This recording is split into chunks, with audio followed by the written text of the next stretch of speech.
boa tarde a todos. Estamos aqui a mais uma edição do podcast Papo Reto, em especial do Enem, que já é esse domingo. E aqui quem fala é Miguel Rodrigues Cardoso e Neemias Santana dos Santos. Agora a gente vai passar um pouco para os convidados para eles se apresentarem.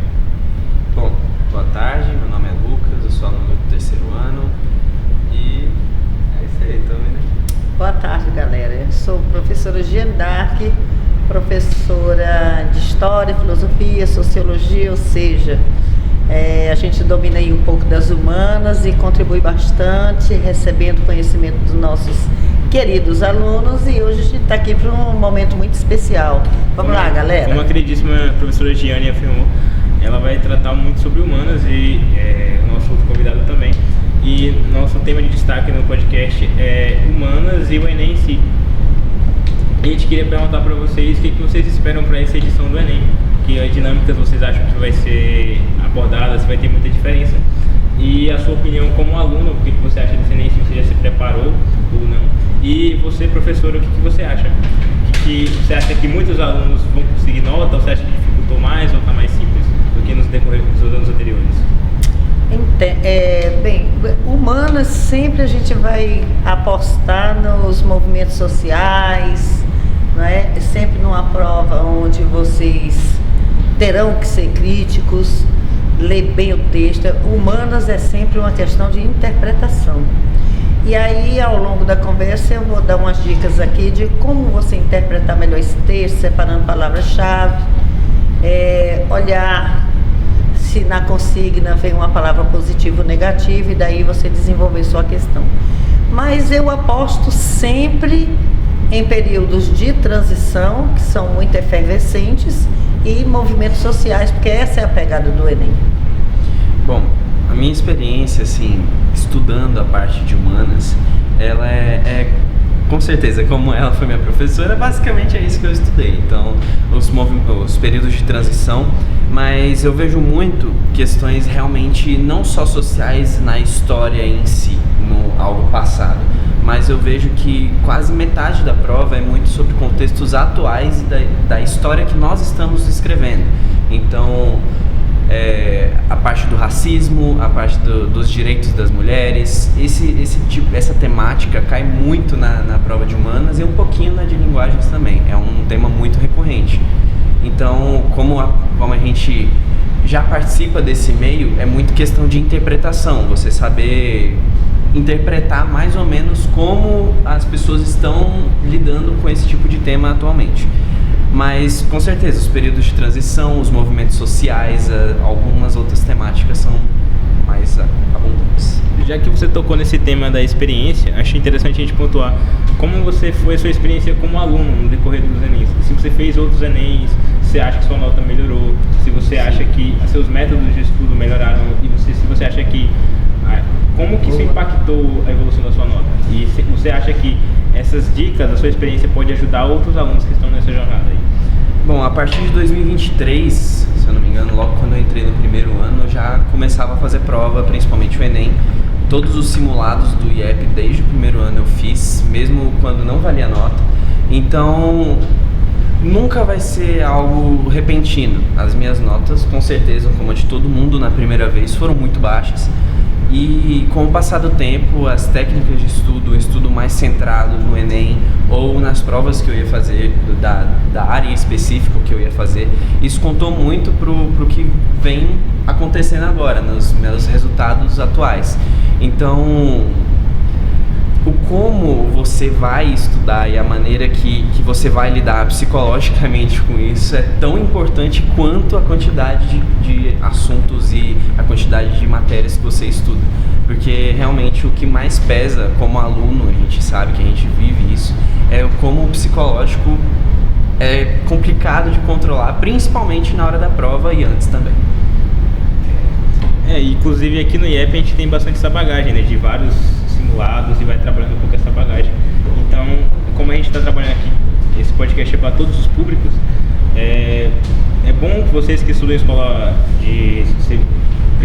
pública, e também a privada, até a privada, menos já tem a preparação, mas principalmente a pública, a tentarem fazer Enems anteriores e tudo mais, para ter essa preparação psicológica, como ele pontuou bem.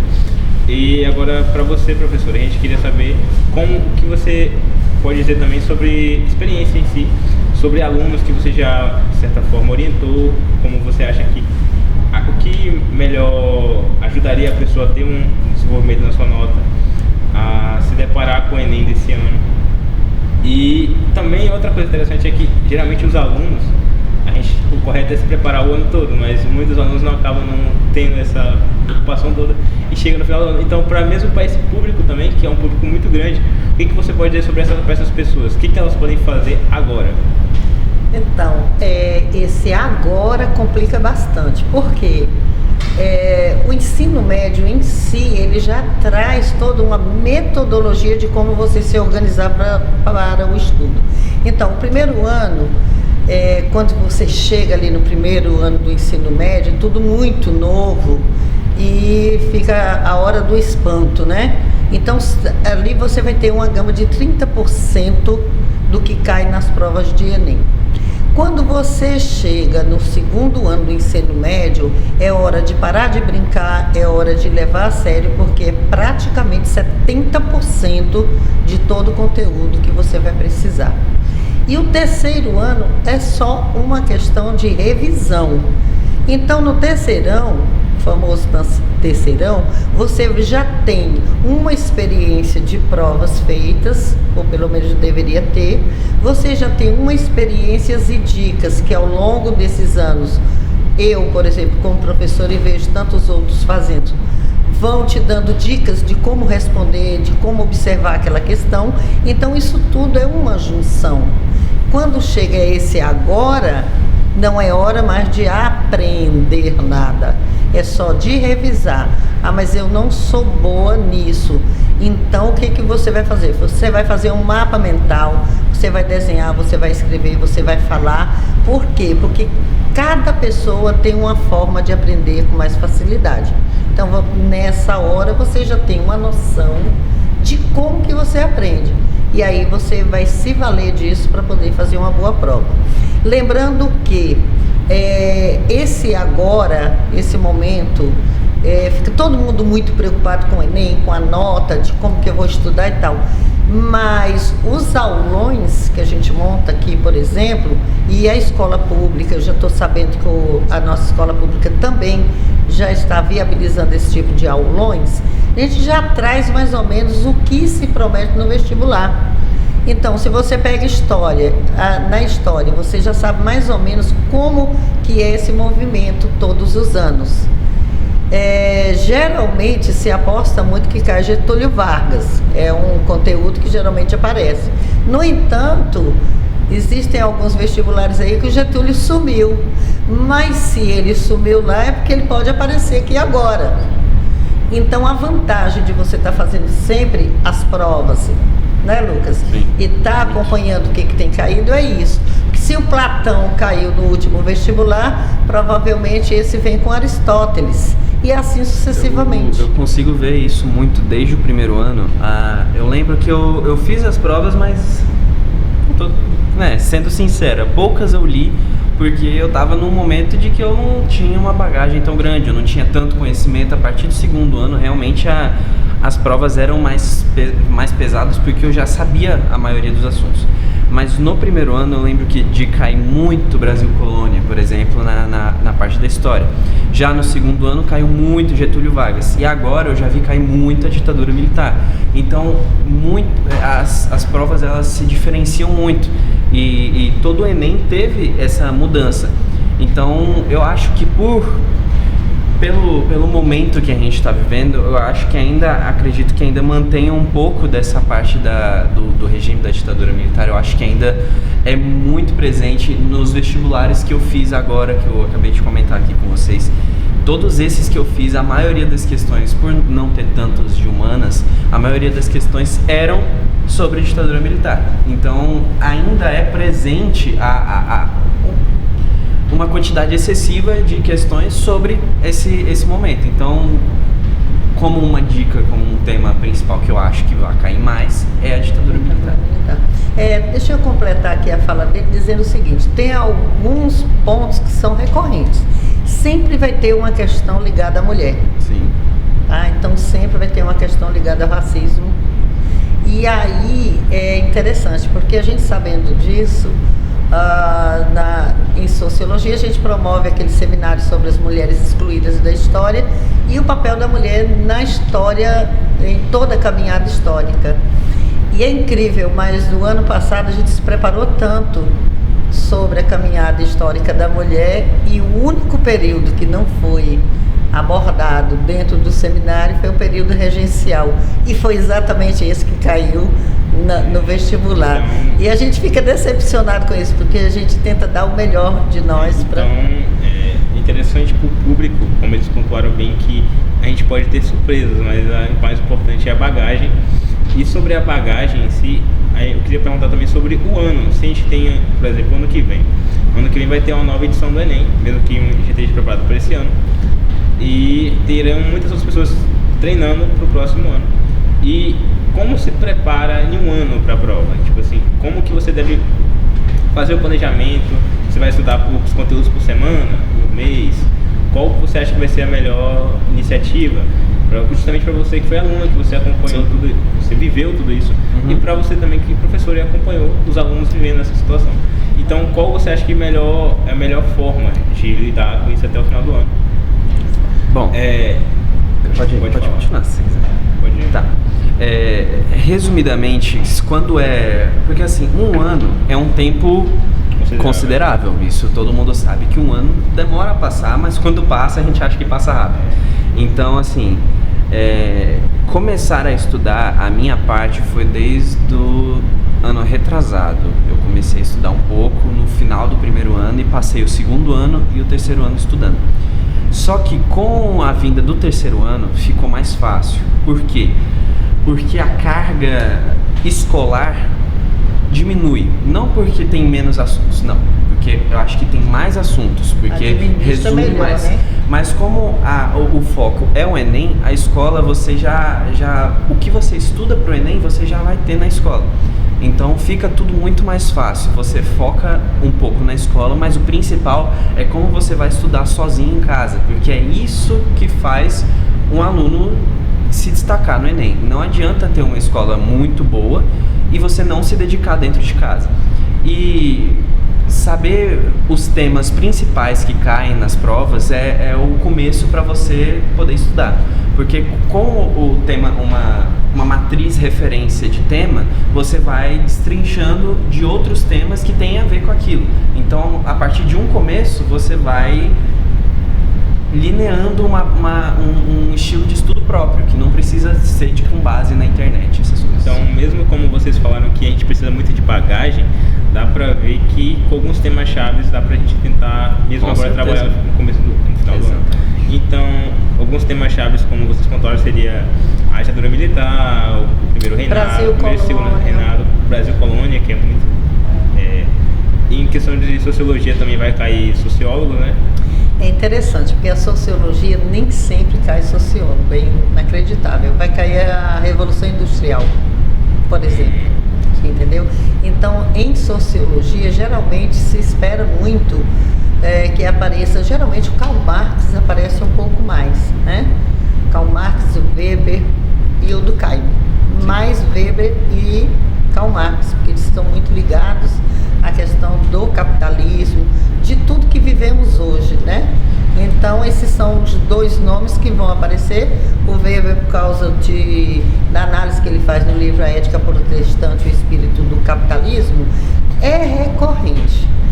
Geralmente cai alguma coisa ligada a esse livro, porque ele vai fazer a análise do capitalismo, de como esse capitalismo se desenvolve na América, e a questão religiosa envolvida nisso. E o Karl Marx, porque ele é basicamente o cara que mais, ou o pensador que mais vai trabalhar, falar, pensar sobre a questão do capitalismo, que hoje praticamente tudo que a gente faz está inserido nesse contexto. Sim. Então vai cair uma questão, aí alguém fica esperando, vai cair o fulano. Não, cai uma situação, e essa situação, você lendo a questão, você vai enxergar o fulano ou o Beltrano. Então, por exemplo, tem uma questão do Adorno, por exemplo, que é da Escola de Frankfurt, que é um assunto que cai em filosofia e é sociologia.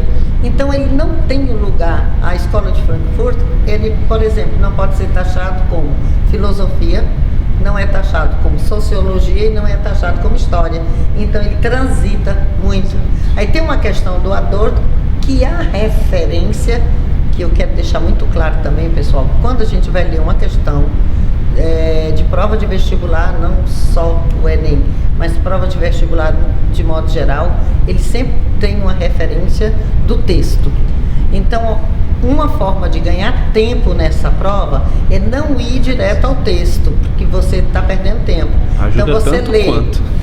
Ajuda, mas quanto. Primeiro você lê a consigna, que é aquela perguntinha que tem antes das alternativas. Depois você vai na referência histórica, na referência bibliográfica. Talvez com essas duas você já consiga responder. Então você vai embora. A não ser que a consigna traga de acordo com o texto acima, aí você vai para o texto. Só que esse texto vai te trazer palavras-chave, né? Então você vai olhar a palavra-chave tal e você vai somando essas palavras, que o texto grande acaba virando uma frase.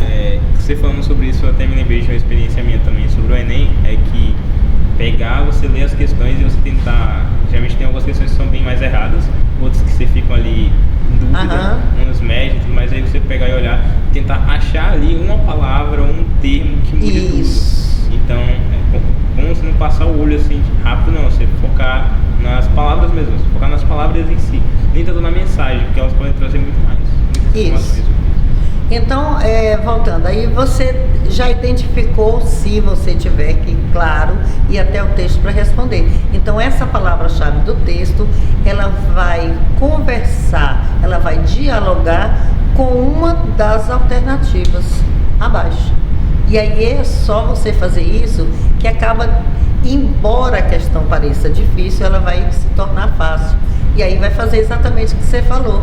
Você vai anulando, você vai descartando aquelas palavras que nada tem a ver com o texto. Se o texto não está falando de, por exemplo, povos, de religião ou de economia, foge dessas alternativas e procura as que têm um diálogo com o texto. Já que entrou nesse assunto também, eu queria perguntar para você, Lucas, se você tem algum método em específico para responder as perguntas do Enem na prova de humanas. Você tem algum? Tá. Eu gosto muito realmente de olhar as referências. Se eu não conheço o autor, ou se eu não conheço quem seja que esteja escrevendo, talvez até um jornal, porque até se você conhecer, porque normalmente eles estão colocando muitas questões de algumas notícias, jornais, então você conhecendo o jornal, você já começa a pensar como aquele jornal, aquele canal, sei lá o que está dizendo ali, pensa ideologicamente. Você tendo essa base, você consegue responder as questões. E com certeza, eu primeiro vou nas referências, depois na pergunta, depois nas questões. Se eu já tiver uma base, eu já vou marcando as que estão mais erradas, e se eu tiver em alguma dúvida nas duas, eu deixo. Eu leio o texto. Se eu não tiver respondido as que eu estou em dúvida, eu pulo a questão, porque provavelmente vai ser uma questão mais difícil. Então eu pulo e vou para a próxima. Isso aí que você falou é muito interessante, porque traz também outra coisa que é interessante pontuar do Enem, é você pensar no que o Enem quer te trazer, né? A mensagem, cada questão, o que está propondo ali. E a gente falando sobre teoria, inclusive você falou, entrou um pouco na filosofia, a gente já falou um pouco sobre sociologia. E na filosofia, você acha quais são os conteúdos principais? Ontem eu falava até sobre isso com o pessoal do ensino médio. Eles colocam lá, sempre cai alguma coisa da filosofia antiga. E aí volta aquela questão, em um vestibular Platão, no outro Sócrates, no outro o Aristóteles. Mas cai sempre um deles e o estoicismo, porque eles pulam, eles não vão muito no pré-socrático e eles ficam ali nos clássicos, e quando eles pegam a escola helenística, aí eles vão no estoicismo, porque o estoicismo tem muito a ver com o que estamos vivendo hoje. Então eles conseguem fazer uma questão que transita mais na atualidade, buscando esse filósofo antigo. Então, às vezes, Sêneca, Epiteto, Marco lembro... Aurélio quase nunca. Sim, Marco Aurélio quase nunca. Muitas vezes eu percebi já. A gente tem uma base muito grande, principalmente para quem não fez o Enem mesmo, da base no simulado do objetivo. Mas eu queria deixar bem claro que a parte humanas do simulado da objetivo é um pouco diferente do Enem oficial. O simulado do objetivo traz um pouco mais a parte clássicos e modernos, mas o Enem traz muito mais o contemporâneo e o moderno. Então, os principais filósofos contemporâneos que a gente conhece, como Nietzsche, como Sartre, todos esses... Foucault cai muito também. Então, esses são os principais da filosofia na prova do Enem oficial. Como o Enem do objetivo já é um pouquinho mais conteudista em relação ao pouquinho anterior, a gente acaba confundindo na hora. Mas não muda muito, porque o Enem também cai algumas vezes os clássicos. Mas assim, quem quer fazer uma revisão rápida, vai em cima do Sartre, Foucault e Nietzsche. Isso. E também na parte moderno tem René Descartes, tem Baruch Spinoza, Locke. Tem Locke, Hume, são os principais assim da contemporânea e moderna. Que vocês entraram agora nessa parte do Enem, do objetivo, não ser tão parecido com o Enem do objetivo, eu quero saber de ambos. Se vocês acham que o ensino, que não só o objetivo, mas que outras escolas dão uma base, deixam mais claro do que vai ser o Enem, o que é o Enem. Tá. O objetivo, ele é... Como eu posso explicar? O objetivo é muito bom porque ele abrange não só as provas do Enem. Então a gente vê nos módulos muitas questões da FGB, de Getúlio Vargas, muito sobre o Unicamp, FUVEST. Então assim, ele tem uma preparação principal na FUVEST, não é no Enem. O principal da Objetivo, que é uma escola de São Paulo, que é um sistema de ensino, é a FUVEST. Então o principal deles não é o Enem. Tem o Enem, como a gente faz, tem várias questões do Enem também, mas a principal é a FUVEST. Não acho que ele está longe do Enem, eu acho que está bem próximo. Eu acho que ele por ele ter um foco na FUVEST, os conteúdos são mais específicos, principalmente em matemática. A gente vê muito logaritmo nas provas do Objetivo, mas no Enem não cai muito, então são bem específicas as provas do Objetivo. O Enem não foge muito disso, eu não estou dizendo que é bem diferente, é muito parecido. Só que um pouquinho que a gente vê de diferença, a gente percebe o quão distante tá ou não. E a FUVEST também é uma universidade que, cá para nós, quem passa na FUVEST... Tanto quanto o Enem, tão difícil quanto o Enem. Agora, saindo um pouco nas questões teóricas, a gente podia ir mais um pouco para a questão prática, na prova mesmo, na hora. E, tipo, para você que é aluno, qual foi a situação mais difícil que você passou na prova, fazendo a mesma prova? Que você errou, que você teve dificuldade, como foi a sua experiência? Eu acho que a maior dificuldade que eu tive foi nessa última viagem que eu fiz. Eu cheguei por agora. Eu fiz a prova da Albert Einstein lá em São Paulo. Não tem tanto a ver com o Enem, mas que prova em si é tudo parecido, é tudo igual. Fazer prova é tudo igual, independente das questões. A pressão que você sente foi a primeira prova que eu fiz depois de um ano realmente fazendo provas. Então foi bem complicado, porque Albert Einstein é uma baita de uma universidade, é uma baita de uma prova muito complexa, questões abertas eu tive que fazer. E eu olhava para a prova e eu não sabia nada, eu não sabia nem o que chutar. Eu olhava e ficava perdido, eu entrei em desespero, mas eu me acalmei e tentei tirar alguma coisa e deu tudo certo. Eu consegui não ir tão mal nas questões abertas, apesar de ter sido bem complicado.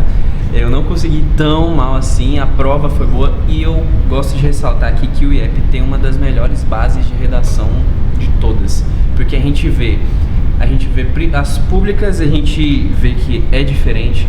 As outras particulares, eu tive contato com algumas outras particulares por conta de primos, amigos de fora, e eu vejo que o IEP a gente tem uma facilidade muito grande com a redação, então a gente aproveitar os melhores professores que a gente tem. O Felipe é um baita professor de redação, acho que até veio aqui, E ele é a pessoa que a gente mais tem que usar. Vocês têm que usar o máximo possível de Felipe, porque ele é um baita professor. E a melhor coisa que a gente tem é aproveitar a redação, porque é a única matéria do Enem que a gente consegue fechar, que é o 1000. É a única. As outras tem momentos que você, mesmo fechando a prova, você não chega no 1000. Você chega a uns 840 por conta de questões da TRI e outras coisas aí. Mas a redação é o único que você consegue tirar 1000 de verdade e não com muita dificuldade. Creio que é mais difícil fechar uma prova do que tirar o 1000 na redação. Sobre isso também, você acha que essas experiências que você teve de desespero nas provas ajudou você a evoluir mais, ou você acha que não? Ah, com certeza. Eu tirei uma zica na primeira prova da Einstein para poder fazer a segunda prova, que já foi uma federal lá em Alfenas. Então, eu fiz 3 provas em 3 semanas seguidas. Foram tudo muito corrido. E eu tive que parar e perceber que não adianta eu entrar em desespero. Eu tenho que me acalmar e fazer o que eu tenho que fazer. Na verdade, essa voz dele é calma, assim, ele fala dessa forma, mas ele é desesperado. E ele se cobra muito. E eu posso falar isso muito bem, porque eu tô com ele agora, fechando os 3 anos de conviver, e eu sei que ele se cobra muito. Então é até uma dica. Não se desespere, não se cobre muito. Não se cobre muito. Tem que relaxar, gente. Isso é 50% do resultado de vocês. É o controle emocional. Não adianta se desesperar, porque senão, como assim? Ele disse, eu olhei, eu não sabia nada. Como assim, Lucas não sabe nada? Isso não existe. Na hora do Brasil, isso está fora. Então, sim, já que a gente está trabalhando nesse ponto, para você, Jane, você acha que o desempenho dos alunos do IEP agora, desse ano, terceiro ano mesmo, que já estão se preparando, e é muito mais importante para eles, essa prova vai ter muito mais peso para eles, o Enem, esse ano. Você acha que a preparação deles está boa? Você está vendo empenho? Você acha que a prova vai ter bons resultados? E não só para eles, mas também para o segundo, para o primeiro ano. Então, Lucas já deu essa resposta. Quando o aluno acha que ele vem para cá estudar e aprender, não se espera um bom resultado desse aluno. Ele falou, você tem aqui uma orientação do que você vai aprender e estudar em casa. Então, só aqui não vai dar resultado. Então, o que eu vejo desse segundo ano? Tem muito aluno desse terceiro ano. Tem muito aluno bom ali dentro, que teriam condições de tirar até uma nota melhor, mas enxergo alguns que são desesperados, e na hora o controle emocional conta muito, tem o conhecimento, mas não tem a leveza, não tem a tranquilidade. O segundo ano tem esse mesmo problema. Dentro do segundo ano hoje eu vejo uma turma excelente, já falei isso várias vezes, é uma turma que tem conhecimento e vários alunos ali dentro, na hora que vê uma prova, entra em parafuso, não tem o controle emocional. Então isso precisa, gente, ser 50% da prova. Vejo que o resultado desse ano vai ser muito bom, inclusive nós estamos apostando no 1000 da redação com essa turma. E a gente está esperando que saia dessa turma esse 1000. Só não pode ser 2 iguais, que eu e o Matheus, a gente está na briga feia para ver quem que vai fazer isso. Ali tem 2 monstrinhos, que é ele e Matheus Moreira, né? E na matemática agora somou Luiz. Aí também não tem como brincar, não. Então a gente está esperando esse 1000 dessa turma, vamos ver. Mas bem, minha gente, a conversa foi boa, mas chegamos ao final desse episódio de hoje. Então, muito obrigado pela presença de vocês, por mostrar algumas dicas de como fazer o Enem, algumas também, você falou também, sua experiência, suas experiências. Como que vocês acham que a prova vai ser esse ano? Muito obrigado pelas outras informações e um agradecimento não só da gente, mas do público também, que com certeza vai ficar muito mais inspirado. Foi isso, muito obrigado. Obrigado. Obrigado. Valeu.